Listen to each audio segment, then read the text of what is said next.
Bonsoir à toutes et à tous. Nous allons commencer par invoquer l'Esprit Saint dans le secret de nos cœurs.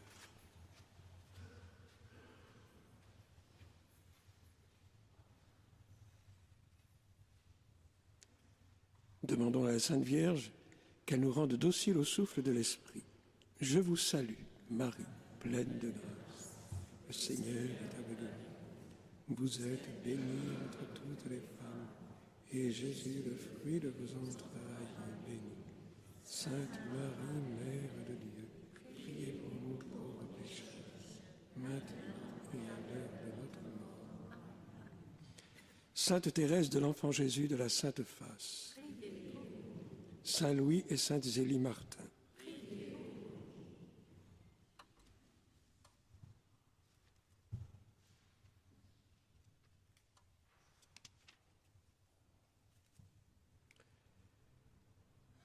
le 25 août 1897, Thérèse écrivit sa dernière lettre à son frère spirituel, le jeune Maurice Bellière, qui était séminariste, futur père Blanc.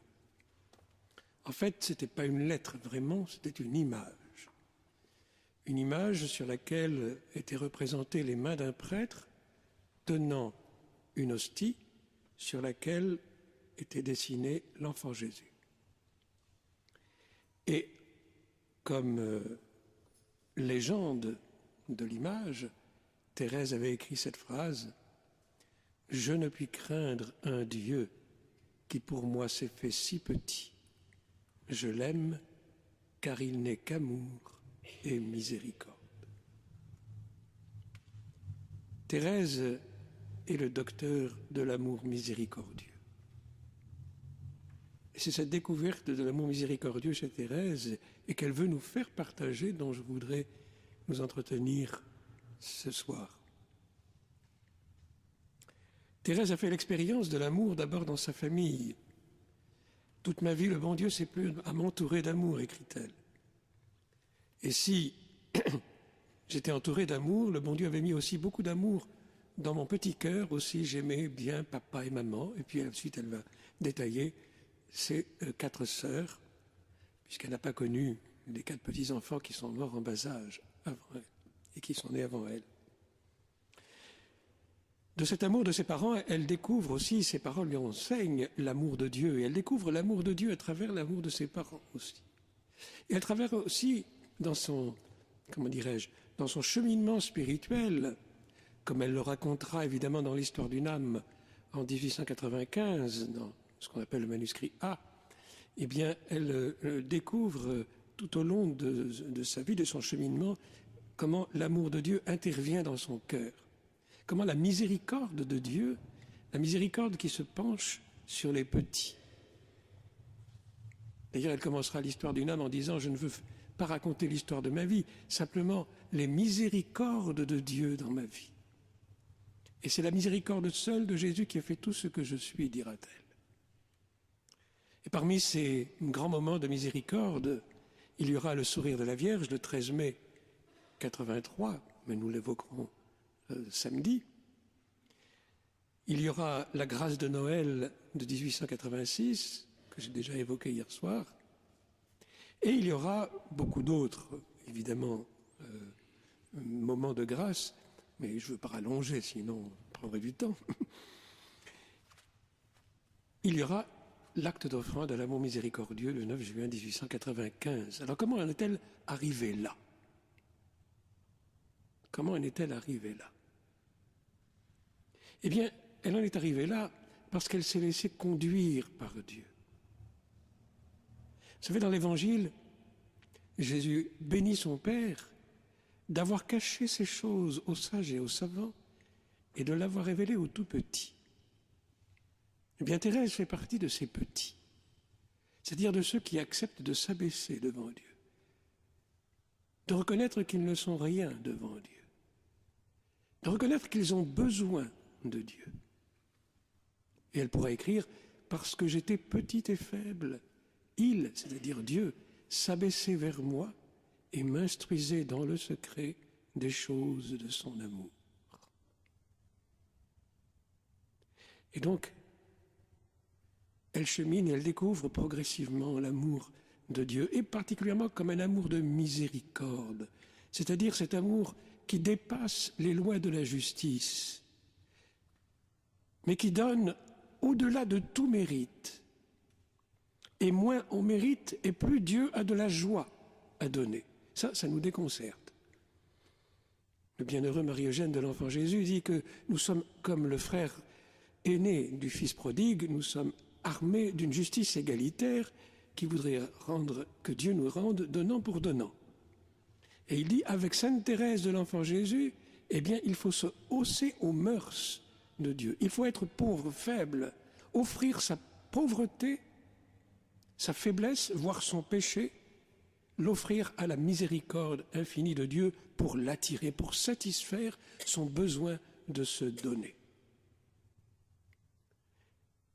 Ce n'était pas du tout la spiritualité du temps de Thérèse. On était plutôt dans une spiritualité de la réparation. Et il y avait des âmes généreuses qui s'offraient en victimes à la justice divine pour attirer sur elles la colère de Dieu et les châtiments réservés aux pécheurs. Thérèse trouve ça tout à fait honorable, mais elle ne se sent pas du tout portée à le faire. Et elle dit, si la justice de Dieu a besoin d'âmes qui se donnent, à combien plus forte raison l'amour. Surtout depuis 1891, où un prédicateur de retraite que la communauté avait trouvé absolument nul, sauf Thérèse, le père Alexis Proux, eh bien le père Proux, comme dit Thérèse, il m'a lancé à pleine voile sur les flots de la confiance et de l'amour qui m'attiraient si fort. Et dans sa méditation de la parole de Dieu, car Thérèse est une amoureuse de la parole de Dieu, elle s'en nourrit profondément. On pourra d'ailleurs y revenir dans les jours qui viennent, car c'est important ça aussi, se nourrir de la parole de Dieu. Eh bien, à travers la parole de Dieu, Thérèse découvre, et elle découvre cet amour de miséricorde. Elle le découvre en particulier chez son amie Marie-Madeleine. Thérèse avait beaucoup d'amitié pour Marie-Madeleine. Alors pour elle, comme d'ailleurs beaucoup de spirituels, Marie-Madeleine, c'est à la fois Marie de Magdala, celle qui ira jusqu'au pied de la croix. C'est aussi Marie de Béthanie, la sœur de Marthe et de Lazare. Et c'est aussi la femme pécheresse chez Simon le pharisien, cette femme qui vient aux pieds de Jésus et qui baigne de larmes les pieds de Jésus et les essuie avec ses cheveux. Ces trois femmes, pour Thérèse, n'en font qu'une, Marie-Madeleine. Et justement, en évoquant la pécheresse chez Simon, Thérèse dit que Madeleine a compris les abîmes d'amour du cœur de Jésus et que ce cœur d'amour est non seulement disposé à lui pardonner ses fautes, mais plus encore à l'élever jusqu'au plus haut degré de son intimité. Donc à travers la parole de Dieu, elle découvre cela. Et elle découvre surtout que Dieu veut être aimé. Et cette découverte est fulgurante le 9 juin 1895. Elle écrit dans l'Histoire d'une âme, « Cette année, le 9 juin, fête de la Sainte Trinité. » Ce n'est pas par hasard que c'est le jour de la fête de la Sainte Trinité, parce que c'est le jour où l'Église fête le Dieu amour, la communion d'amour des trois personnes divines. J'ai reçu la grâce de comprendre plus que jamais combien Jésus désire être aimé. Alors là, nous avons un exemple de la manière dont Thérèse s'approche de Dieu. Elle n'ignore pas la Trinité, elle vient de le dire. Et d'ailleurs, son acte d'offrande commencera par une invocation à la Trinité bienheureuse. Mais elle revient toujours à Jésus. Elle est essentiellement christocentrique. Et elle a raison. Parce que Jésus a dit dans l'Évangile, « Nul ne peut aller au Père sans passer par moi. » Il n'y a pas d'autre chemin qui mène au Père, qui mène à la Trinité, que le Christ Jésus lui-même. Et donc elle comprend que Jésus désire être aimé. Étonnant ça. Dieu veut être aimé. Et là, elle rejoint, figurez-vous, un autre saint, un saint du XIIe siècle, qui est lui aussi docteur de l'Église, Saint Bernard. Saint Bernard qui, dans un commentaire du Cantique des Cantiques, dit « Quand Dieu aime, il ne veut rien d'autre que d'être aimé. Et c'est pour être aimé qu'il aime, sachant que ceux qui l'aimeront trouveront le bonheur dans cet amour lui-même. » Et donc Thérèse fait aussi cette découverte. Jésus désire être aimé, mais elle comprend aussi que aimer Jésus, c'est le laisser nous aimer. C'est lui permettre de nous aimer, justement de répandre les flots de tendresse qui sont renfermés en lui. Et voici ce qu'elle écrit dans l'histoire d'une âme. Votre amour miséricordieux n'a-t-il pas besoin de victimes lui aussi? De toutes parts il est méconnu, rejeté. Les cœurs dans lesquels vous désirez le prodiguer se tournent vers les créatures, leur demandant le bonheur avec leur misérable affection, au lieu de se jeter dans vos bras et d'accepter votre amour infini. Ô mon Dieu, votre amour méprisé va-t-il rester en votre cœur? Il me semble que si vous trouviez des âmes s'offrant en victime d'holocauste à votre amour, vous les consumeriez rapidement. Il me semble que vous seriez heureux de ne point comprimer les flots d'infinie tendresse qui sont en vous. Ô mon Jésus, que ce soit moi, cette heureuse victime, consumez votre holocauste par le feu de votre divin amour. Donc, elle découvre que Dieu a un cœur plein d'amour et qu'il n'a qu'un désir, c'est de le donner. Parmi les 7 paroles de Jésus en croix, Thérèse n'en retient qu'une seule. J'ai soif. Et elle le comprend toujours dans le sens de j'ai soif d'aimer, d'être aimé et d'aimer. J'ai soif de me donner aux âmes. Elle le fait dire d'ailleurs à Jésus dans une de ses pièces de théâtre, dans Les Anges à la crèche, où l'enfant Jésus dit « J'ai soif de me donner aux âmes, mais bien des cœurs sont languissants. » Et donc, elle découvre ce désir et elle va, pour contenter Dieu, elle va s'offrir, se donner. Alors comprenons bien que cet acte d'offrande, elle le fait pour la joie de Dieu. C'est ce qu'exprime le bienheureux Père Marie-Eugène de l'Enfant Jésus, qui a beaucoup travaillé Thérèse. Il ne l'a pas connue, mais il a connu ses sœurs. Et il a beaucoup travaillé Thérèse, approfondi le message de Thérèse. Et dans une conférence, d'ailleurs quand il est le fondateur de l'Institut Notre-Dame de Vie, et quand il donnait des retraites, il y avait toujours une conférence sur Sainte Thérèse de l'Enfant Jésus. Et quand vous allez dans les maisons de Notre-Dame de Vie, qui c'est qui vous accueille? Une statue de Thérèse de l'Enfant Jésus. Et donc, le Père Marie-Eugène dit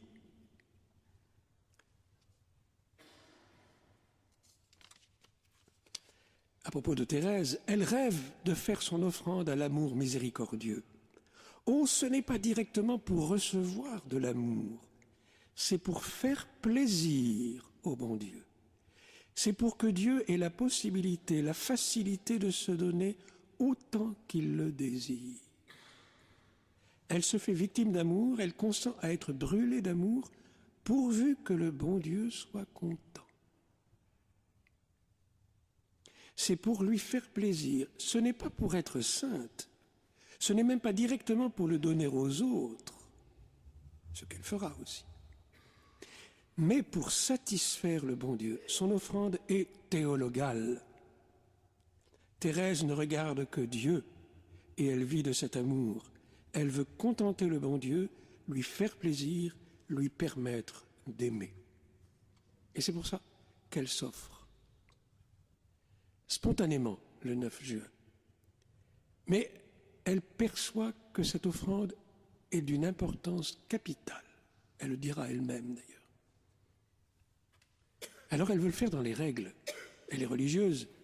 Et donc elle veut la permission de sa prieure, qui se trouve être sa sœur Pauline, mère Agnès. Et donc après la messe de ce 9 juin, où spontanément dans son cœur, elle s'est offerte à l'amour miséricordieux, soit dit en passant, je reviens un peu à ce que j'ai dit hier, l'offrande à l'amour miséricordieux est une grâce eucharistique. C'était pendant la messe qu'elle s'est sentie appelée à s'offrir. Et donc elle prend sa sœur Céline avec elle, Céline qui est au Carmel à ce moment-là, et elle court derrière Mère Agnès et elle lui demande la permission de s'offrir à l'amour miséricordieux. Mère Agnès pense que sa sœur veut faire une prière de plus, elle lui donne l'autorisation. Thérèse ne s'étend pas, ne donne pas d'explication, elle a la permission, ça lui suffit. Le lundi 10, elle va passer la journée, autant qu'elle en ait la possibilité, avec les activités de la communauté, eh bien, à rédiger son acte d'offrande. Et le mardi 11, dans son avant-cellule, devant la statue de Notre-Dame du Sourire, elle récite l'acte d'offrande pour elle et pour Céline qui est à côté d'elle. 3 jours après, le vendredi, c'est le 14 juin, Thérèse commence son chemin de croix. Et là, elle reçoit une grâce, comme une blessure de l'amour.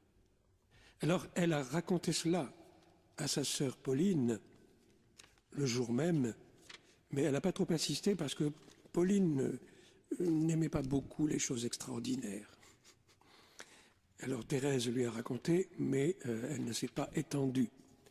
Par contre, Pauline, en 97, quand Thérèse est bien malade et qu'elle est déjà à l'infirmerie du Carmel, Pauline lui demande de lui raconter ce qui s'est passé. Je lui ai demandé de me raconter encore ce qui lui était arrivé après son offrande à l'amour. Elle me dit d'abord, « Ma petite mère, je vous l'ai confiée le jour même, mais vous n'y avez pas fait attention. » Et alors, commentaire de Pauline, « En effet, j'avais eu l'air de n'y attacher aucune importance. » Thérèse continue. « Eh bien, je commençais mon chemin de croix, et voilà que tout à coup, j'ai été prise d'un si violent amour pour le bon Dieu que je ne puis expliquer cela qu'en disant que c'était comme si on m'avait plongée tout entière dans le feu. Oh, quel feu et quelle douceur en même temps! Je brûlais d'amour, et je sentais qu'une minute, une seconde de plus, je n'aurais pu supporter cette ardeur sans mourir.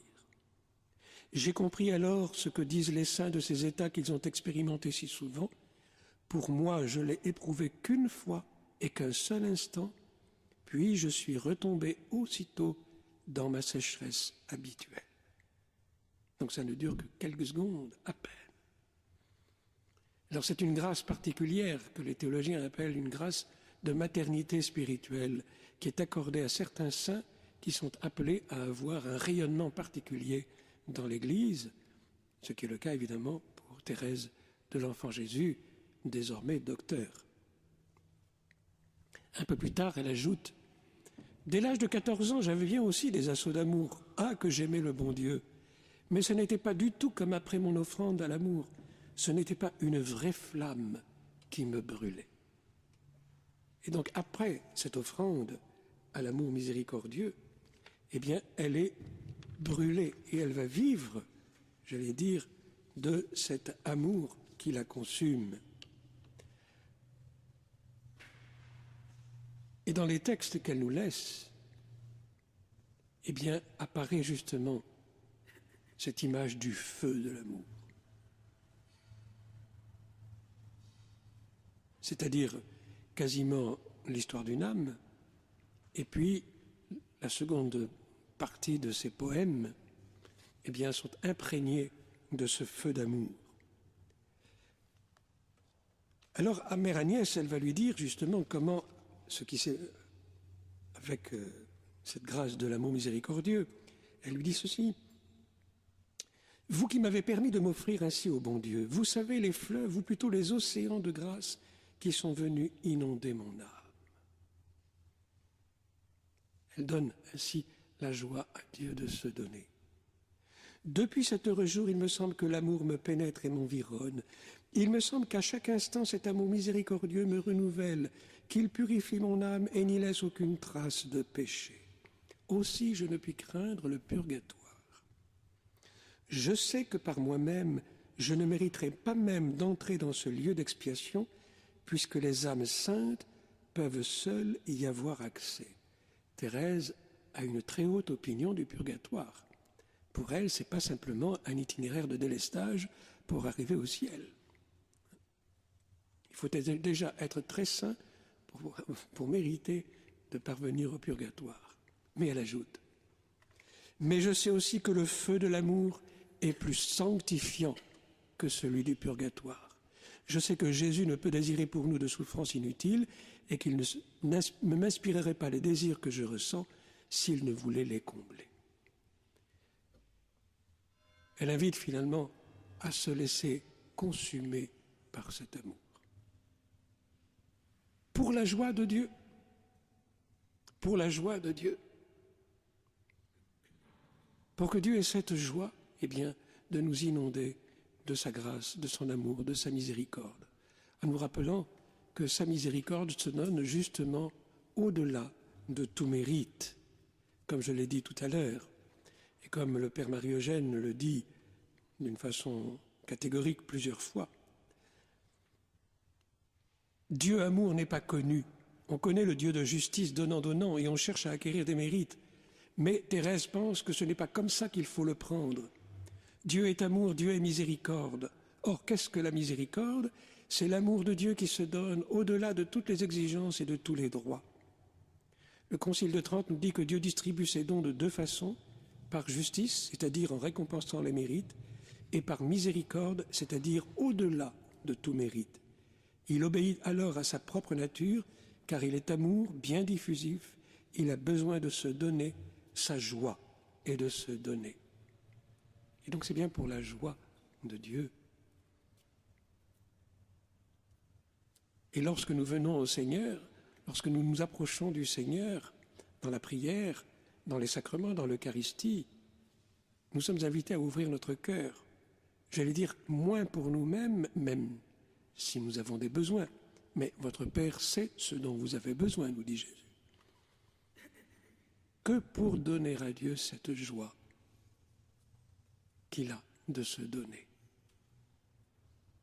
C'est-à-dire, il ne nous a créés que pour cela, que pour avoir cette joie de se donner à nous. Mais comme l'amour ne s'impose pas, il se propose. Vous pouvez faire de quelqu'un votre esclave, vous n'en ferez jamais votre ami. L'amour ou l'amitié, ça se donne et ça se reçoit librement. Et Thérèse nous invite justement à ouvrir notre cœur à cet amour de Dieu, à nous laisser prendre par ce feu d'amour. Notre Dieu est un feu consumant. Et ce feu, donc je l'ai dit, eh bien, on retrouve à travers les écrits de Thérèse, et particulièrement dans ses poèmes, eh bien, cette expression, ce désir, justement, d'être consumé par le feu. Je n'en donne qu'un tout petit exemple. C'est dans le poème 28 qu'elle écrit pour l'une de ses sœurs du Carmel.